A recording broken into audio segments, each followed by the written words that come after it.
बिस्मिल्लाहिर्रहमानिर्रहीम। अस्सलामुअलैकुम। I am Meham Hadi और आज की इस वीडियो में हम लोग डिस्कस कर रहे हैं अबाउट इंटेलिजेंस टेस्ट। ठीक है, कि किस तरह से हम लोग इंटेलिजेंस टेस्ट को सॉल्व कर सकते हैं। अच्छा, इंटेलिजेंस टेस्ट हमारी पाकिस्तान एयर फोर्स, आर्मी और नेवी जो भी फोर्सेस हैं उन सब में इंटेलिजेंस टेस्ट ली जाती है। अच्छा, मैं यहाँ पर कुछ चीज़ें आपको क्लेरिफाई कर दूँगी। काफ़ी लोगों को कन्फ्यूजन होती है कि मतलब कि ये जो इंटेलिजेंस टेस्ट है ना, तो सबकी डिफरेंट होती है ना। तो ऐसा नहीं है कि किसी की टफ़ होती है, किसी की इजी। जो भी कोर्स है, चाहे वो पीएमए लॉन्ग कोर्स है या जीडी पायलट है या एरोनॉटिकल इंजीनियरिंग है या लेडी कैडेट कोर्स है, जितने भी कोर्सेज़ होते हैं ना, तो उनकी जो इंटेलिजेंस टेस्ट होती है सबका लेवल ऑफ डिफ़िकल्टी सेम होता है। अच्छा, आप जब भी जो भी फोर्सेस में टेस्ट दोगे ना, तो आपकी दो पोर्शंस होते हैं टेस्ट में, और टेस्ट कंप्यूटर बेस्ड होता है, जहाँ पर आपके पास सामने एमसीक्यूज़ आते हैं। आप पहले आपका इंटेलिजेंस टेस्ट होता है, इंटेलिजेंस के बाद एकेडमिक्स होता है। अच्छा, इंटेलिजेंस में आपके दो पार्ट्स होते हैं, एक वर्बल होता है और नॉन वर्बल होता है। We are mainly going to discuss non verbal in this video today. और एकेडमिक्स आपका डिपेंड करता है कि अगर आप जीडी पायलट के लिए अप्लाई कर रहे हो तो वहाँ पर आपका इंग्लिश और फिज़िक्स होता है, वो एकेडमिक्स होता है। और इसी तरह से अगर आप पीएमए में कर रहे हो, वहाँ पे आपके जो है ना जनरल नॉलेज, पाकिस्तान और जो है ना पाकिस्तान अफेयर्स और इंग्लिश, ये सारी चीज़ें। अगर आप लेडी कैडेट कोर्स के लिए कर रहे हो तो उसमें आपकी जो स्पेसिफ़िक फील्ड है उससे रिलेटेड जो क्वेश्चंस होंगे वो एकेडमिक्स में। अच्छा, एक और चीज़ मैं आपको बता दूं कि इंटेलिजेंस टेस्ट जो है ना, वो जस्ट आपको क्लियर करनी होती है, और क्लियर कितने पर करनी होती है, 50% पर पास होता है। तो अगर आपने इंटेलिजेंस टेस्ट में 50% ले लिए तो इसका मतलब आप पास हो। ठीक है, अब ये फ़र्क नहीं पड़ता कि आपने 90 ले लिए और किसी ने 50 मार्क्स ले लिए तो आपको ज़्यादा प्रेफर किया जाएगा। नहीं नहीं नहीं नहीं, वो चीज़ होती है जो मेरिट बनता है ना, बाद में इनिशियल की सारे प्रोसेस के बाद जो शॉर्ट लिस्टेड कैंडिडेट्स होते हैं जो कि आईएसएसबी के लिए जाते हैं। ठीक है, वो शॉर्ट लिस्ट होते हैं किसके बेसिस पर, उनकी एकेडमिक्स का जो पोर्शन होता है ना, उनमें उनके जो मार्क्स होते हैं उनके बेसिस पर वो शॉर्ट लिस्टेड होते हैं। जैसे for suppose PMA long course है, ठीक है, उसमें इंटेलिजेंस टेस्ट भी जस्ट आपको पास करना है, 50% आपको लेनी है। ऐसा नहीं है कि आप ज़्यादा लोगे तो आप शॉर्ट लिस्ट हो जाओगे, नहीं। अगर आपका एकेडमिक्स का पोर्शन, जिसमें मैंने बताया जनरल नॉलेज होता है, इंग्लिश होता है, ये सारी चीज़ें होती हैं, तो अगर उनमें आपके मार्क्स बाकियों से ज़्यादा बेहतर हैं तो आपके चांसेस ज़्यादा हैं कि आप जो है ना शॉर्ट लिस्ट हो जाओगे आईएसएसबी के लिए। तो इसी तरह से अगर जीडी पायलट में आपने अप्लाई किया हुआ है तो आपके जो मार्क्स जो है ना वो फ़िज़िक्स में अच्छे होंगे तो आप शॉर्ट लिस्ट हो जाओगे। अगर लेडी कैडेट कोर्स है और आपकी स्पेसिफ़िक फील्ड है business, MBA, supply chain management, या फिर जो है ना सॉफ्टवेयर इंजीनियरिंग या कंप्यूटर साइंस या जो भी, तो उनमें आपकी स्पेसिफ़िक फील्ड में अगर आपके मार्क्स ज़्यादा हैं तो आपका नाम मेरिट लिस्ट में आ जाता है और आप जो है ना आईएसएसबी के लिए रिकमेंड किए जाते हो। ठीक है, आपको आईएसएसबी कॉल लेटर आता है। अच्छा, इंटेलिजेंस टेस्ट दो चीज़ों पर कंप्राइज करती है। The first one is verbal part and the second one is non verbal part. तो हम लोग जो है ना डिस्कस करने वाले हैं नॉन वर्बल इंटेलिजेंस टेस्ट को। तो नॉन वर्बल इंटेलिजेंस टेस्ट क्या होती है कि ये किसी भी बंदे की रीजनिंग कैपेसिटी को मेजर करती है कि उसकी रीजनिंग कितनी स्ट्रॉन्ग है। तो नॉन वर्बल में बेसिकली आपको जो है ना कोई भी वर्ड्स वगैरह नहीं दिए होते, बल्कि ये जो है ना प्रॉब्लम सॉल्व की होती है मैट्रिसेस की बेस पे, मतलब विजुअल, कि जिसमें शेप्स आ जाती हैं, इमेजेस आ जाती हैं, और इस तरह से आपको जो है ना उनमें से उनको आंसर करना होता है। अच्छा, नॉन वर्बल इंटेलिजेंस टेस्ट जो है ना वो 3 टाइप की होती हैं। ठीक है, मतलब इसके 3 पोर्शंस है। The first one is analogies, the second one is classification and the third one is series. तो तीनों किस तरह से होते हैं मैं आपको एग्जांपल्स के साथ इसमें समझा रही हूँ। ये जो सबसे पहले आपके पास एग्जांपल है ये क्लासिफिकेशन की, मैं आपको सबसे पहले क्लासिफिकेशन समझा दूँ। क्लासिफिकेशन हम लोग कहते हैं कि आपके पास कुछ फिगर्स दी हुई होती हैं और उनमें से आपको बताना होता है ओड मैन आउट, मतलब कि आप जिसको दूसरे लफ्ज़ों में ये कह सकते हैं कि which one is different from the rest, मतलब इन सारी फिगर्स में से जो कि सबसे अलग है। बाकी सब तो सेम है लेकिन वो अलग है, वो आपको चूज़ करना होता है, ठीक है। उसको हम लोग कहते हैं क्लासिफिकेशन, मतलब आपको क्लासिफाई करना है कि ये सब सेम है किसी ना किसी पैटर्न के थ्रू और ये वाला अलग है। अब ये क्लासिफिकेशन किस तरह से होती है इसके मैं आपको बताती हूँ। ये एग्जांपल्स हैं। The first example is here, लिखा हुआ है कि choose the figure which is different from the rest. अब आप यहाँ पर फिगर्स देखें, आप नंबर 1 भी देखें, 2 भी देखें, 3, 4, 5, तो आपको देखने से ही समझ आ रहा है कि नंबर 3 इसका आंसर होगा। वो क्यों? ये देखें, नंबर 1 भी देखें, भले इनकी डायरेक्शन चेंज है, 1 और 2 की डायरेक्शन चेंज है, लेकिन वो एक हिसाब से सेम है कि मतलब जो है ना उनमें इतना स्पेस नहीं है। एक सीक्वेंस के साथ दोनों लाइंस हैं, 4 वाली भी ऐसी ही है, 5 वाली भी ऐसी है, लेकिन 3 वाली क्या है कि उनमें बीच में थोड़ा ज़्यादा स्पेस है, बाकियों से ज़्यादा स्पेस है, तो इसका मतलब है कि वो बाकियों से चेंज हुई। तो इसका आंसर क्या होगा? Option number C, which is 3।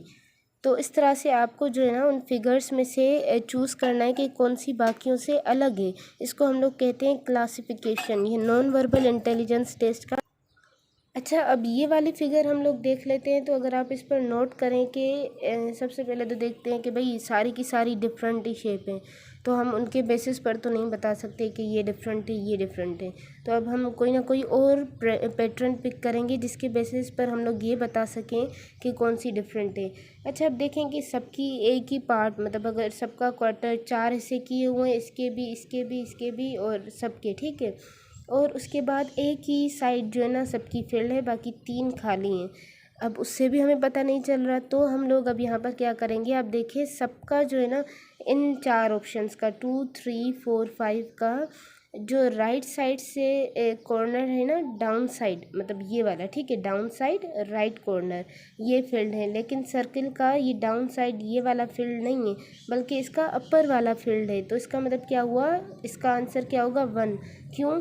क्योंकि इन सब में से हमारे पास क्या हमने पैटर्न पिक किया कि इन चारों फिगर्स में से जो शेडेड पार्ट है ना, जो क्वार्टर शेडेड है ना, वो राइट साइड से नीचे वाला है, ठीक है।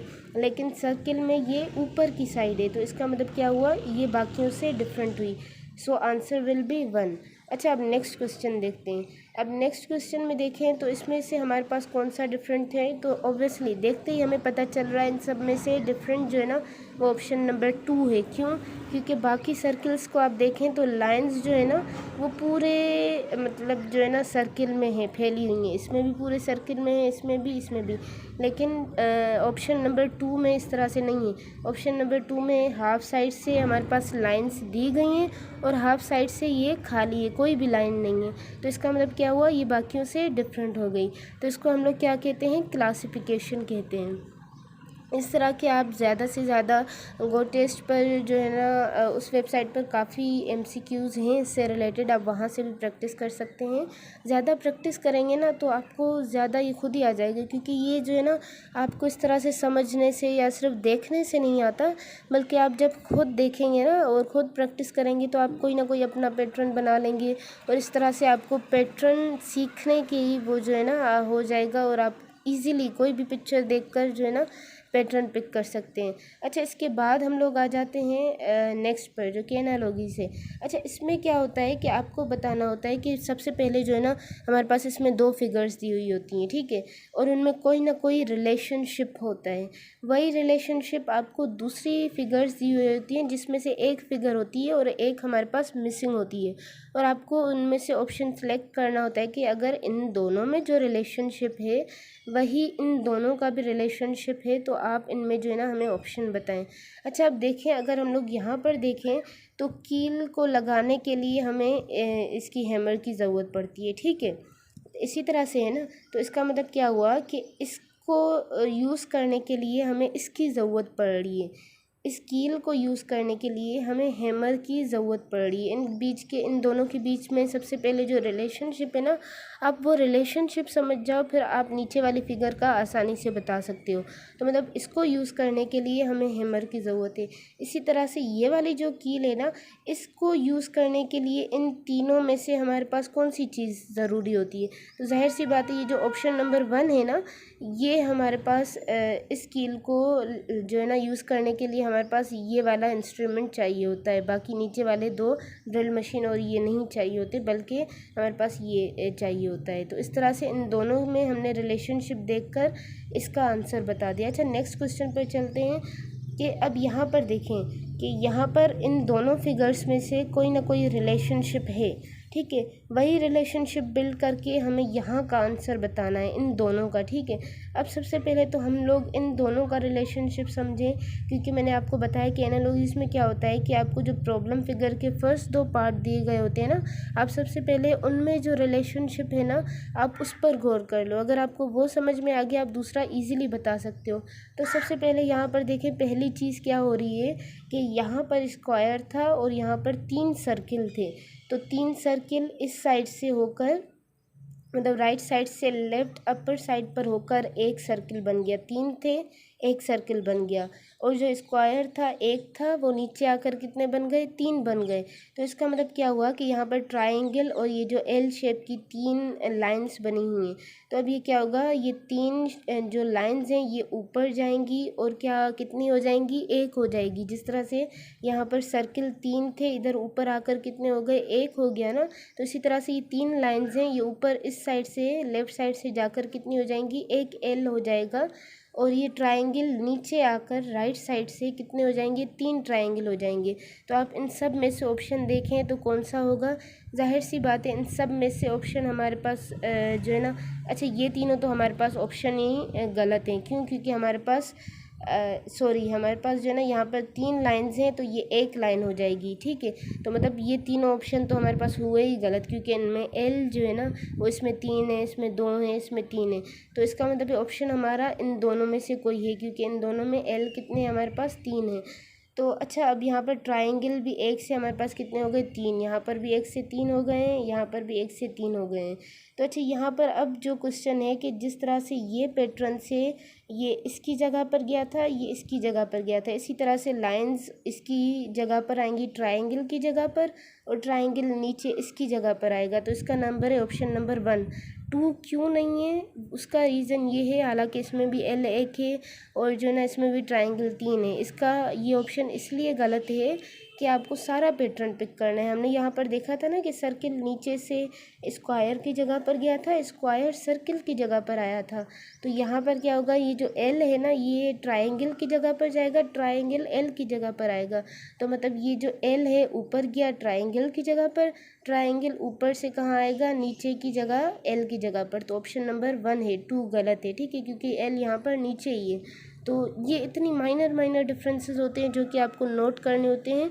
तो इस रिलेशनशिप बनाने में ना आप एक एक चीज़ को नोट किया करें, वरना उसमें काफ़ी ऑप्शंस आपको पता है क्या होते हैं अक्सर ना, जितने भी एमसीक्यूज़ होंगे ना आपके वर्बल के या नॉन वर्बल के, तो उनमें क्या होता है कि आपके जो ऑप्शंस होंगे ना, अगर 5 ऑप्शंस हैं, 5 में से 3 ऑप्शंस ऐसे होंगे जो कि हमें देखते ही पता चल जाता है कि भाई ये तो हैं ही गलत, ये तो इस कैटेगरी में से हैं ही नहीं।